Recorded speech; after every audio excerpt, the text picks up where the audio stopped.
we have to talk about it, Patrice, that we are seeing almost weekly incidents now with things happening on the pitch, things happening off the pitch, and the fans. It's happened this weekend as well, happened last week in Bulgaria. It's happening in our game as well. Are you worried by the escalation of incidents in football here? Yeah, I'm not surprised. And the problem, racism is a when we say racism, we talk about what? Just the color, the religion, is many things about the racism. And I know we try to use the football to make sure, like, to send a strong message to the world, but it's about the society. That's when it's the problem, because even if we like ban people from the stadium when they make like some racist noise, or outside it will be the same. And it's about the education. It's about the way you're going to educate your kid. You have to start now with the young people to make sure at school, everywhere, we tell them, like, it's really important. But in the same way, the music we are listening, we can, it's a lot of hip-hop music when you have the N-word. Like, even some people, black people, between each other, they call each other with this name. And when it's going to be a white person, we're gonna call him like a racist. So I don't agree with them. Even what's happening with Mendy and Silva is a joke. But if I start to say, like, come on, it was just a joke, people will say, oh, Patrice, you're being paid by white people to saying that. So it's really difficult to talk about racism. So that's why it's the first time I spoke about it on TV. But I don't believe, like, those campaigns say no to racism, because even the player, you know, when they are in the front of the camera, they ask me to do those things. I don't do it because you need to understand the gravity, and it's really important. But it starts with the education, because if someone is born a family and his family all the entire life they've been racist, he's going to be racist. So it's about the education. I know we say, like, maybe the player should walk off the pitch, or I don't know, maybe we can, like, the team, when they make some noises, racist noise, you lose the game straight away, 5-0.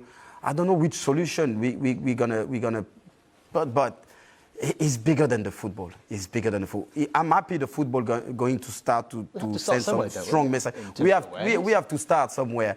But the problem is, like, some black people, they are racist each other. So, and maybe some religion, like, I give you an example about my dad. And he's a Catholic. I've been born and raised as a Catholic. When it happened, the terrorist attack in Paris, when we were playing in Stade de France, and, you know, straight away you can see all the people, Islam is about the Islam. And I post something, I say, please, can we stop blaming the Islam? Because Islam is a beautiful religion. You have to understand, you have to read the Quran, and you will see it's a beauty. So it's not about the Islam. So I protect them. My dad was furious with me because he's a Catholic. Why are you doing it? I said that I know you raised me as a Catholic, but I think this is wrong. It's not about the Islam. So even I can go against my dad, against my mom, against my brother, if my conviction, you know, I will stay with my conviction no matter what.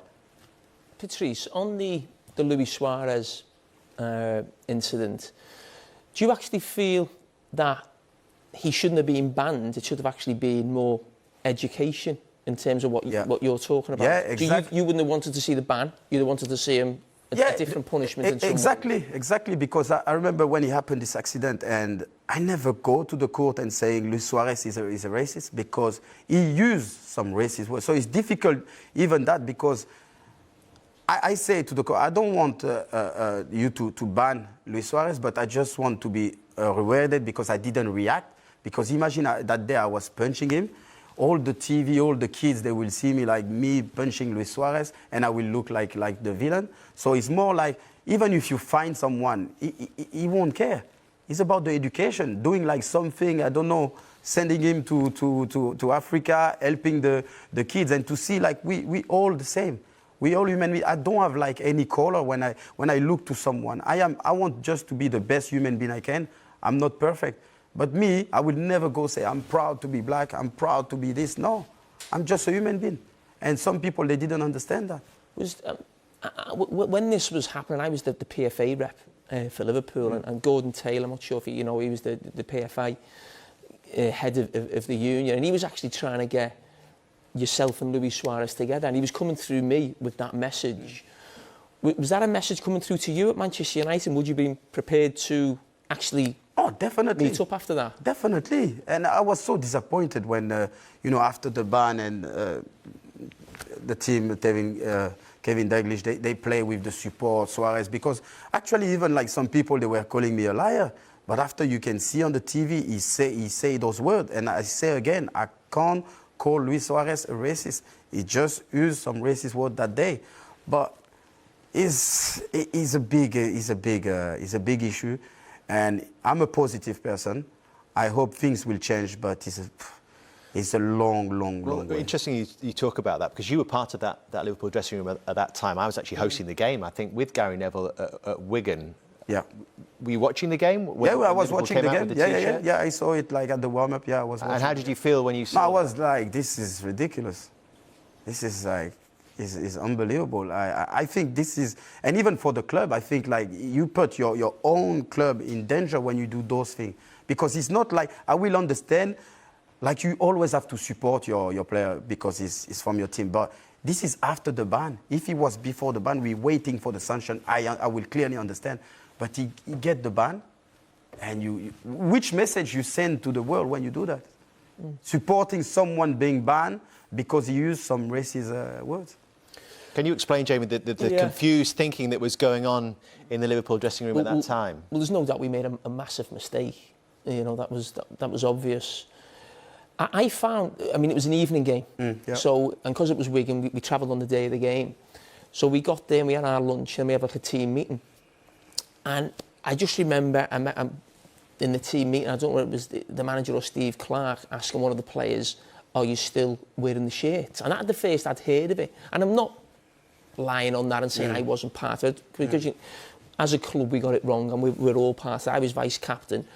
But that was the first I'd heard of it that afternoon, so I'm not sure who was actually behind it. Maybe the close players. I know you mentioned the manager. I don't think it had anything to do with Kenny, if I'm being honest. I think it was more the players who Louis was close to in the dressing room, who really wanted to support their sort of mate and their friend. And what I would say is, maybe I can look at myself now and say, you didn't have the courage to say, me as an individual, I'm not wearing it. Because once the team has decided, or the squad, or, so I look at myself, you didn't have enough courage, really. And probably other players in the dress.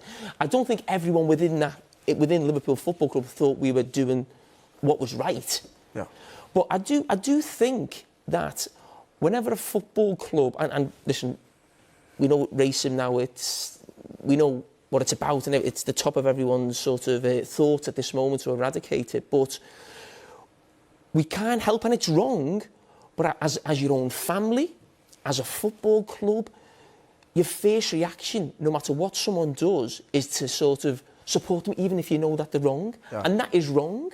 And what you mentioned before about, I think, Silva and Mendy, I think it certainly wasn't Luis Suarez, but he's made a mistake.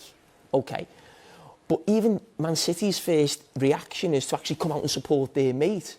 You understand what I mean? Raheem came out, Pep Guardiola. Yeah. And I think, I'm not in any way condoning with Luis Suarez, it's wrong. Yeah. But clubs, no matter what incidents it is, racism, assault, different things, whatever go on, that is the first reaction, really. And as I said, apologies, we got it massively wrong. No, I know, because actually I understand, because the first reaction of your club and your teammate is to support you, because even if I made a mistake and I see like my teammate or the club doesn't support me, I will be like, oh, they're letting me down. So I understand and I do not understand. It's 50-50. I also remember the game at Old Trafford that followed it. And again, I was in the chair, and I remember in the build-up to that game, Manchester United-Liverpool is always huge. But all the talk before the game, bizarrely, was there going to be a handshake or not? It was unbelievable. All the week, like the people, like even my mom, they call, are you going to shake his hand? The player, Patrice, Ferguson. It was like the handshake was more important than Liverpool against Manchester United. We're talking about a massive game. So that's why I was even like as well frustrated. I was to people focus on the game. And I remember I talked with my mom, and she asked me before, what you going to do? I said, Mommy, I am someone I forgive, and I will shake his hand. no matter what. And, you know, he made a mistake. And I won't go in holiday with him, but I will shake his hand. And when I shake his hand and I saw he didn't, I was like, what's wrong with that guy? I was like, now he make himself worse. He make himself worse. And, you know, I'm feeling sad for him. I'm feeling sad for him.